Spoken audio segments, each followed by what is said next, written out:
Christian, dans ton dernier séminaire qui porte sur le discours de l'université, tu, tu parles de cette campagne de vaccination. J'ai pas bien saisi le rapport avec le discours de l'université. Ah oui, donc l'obligation de vaccination. Ça, c'est typiquement, justement, un des effets du discours universitaire. Parce que le discours universitaire, comme on l'a vu dans le dernier séminaire, c'est parler au nom d'un savoir qui se veut neutre, c'est-à-dire la médecine, la science, etc., et qui n'engage pas un sujet de l'énonciation.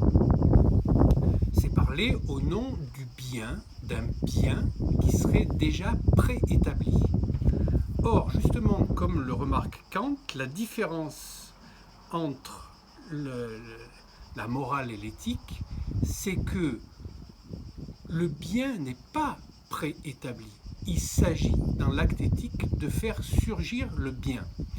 Et donc, l'impasse de cette obligation de vaccination proposée, enfin, pas proposée d'ailleurs, puisqu'elle veut être imposée par le gouvernement, il n'y a pas d'autre manière de s'y soustraire que non pas de s'y opposer de manière, disons, conforme aux habitudes de l'opinion, les pour, les contre, etc., mais d'aller au bout de sa logique.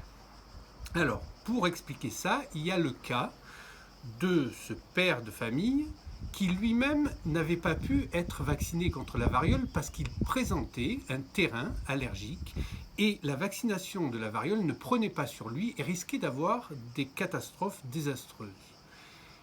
Il est admis par les instances médicales que ce terrain-là peut être héréditaire.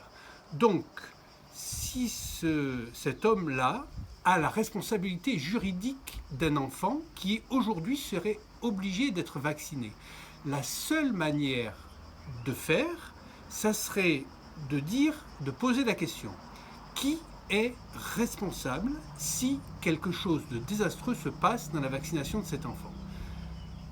Alors évidemment, ce n'est pas le gouvernement, l'État, la médecine, la science. Ça va être le médecin en particulier qui va faire la vaccination. Donc pour ça, ce monsieur-là va voir le médecin et lui dit: eh bien, j'ai la responsabilité juridique de cet enfant, je suis le représentant légal de cet enfant, donc si vous m'imposez, vous obéissez vous-même au principe gouvernemental qui impose la vaccination pour tous, donc je vous demande de me signer une décharge comme quoi, eh bien, vous prenez la responsabilité légale de ce qui risque d'arriver à cet enfant, puisque vous mettez dans la position de prendre cette parole comme si c'était la parole émanant d'une instance qui serait une véritable énonciation.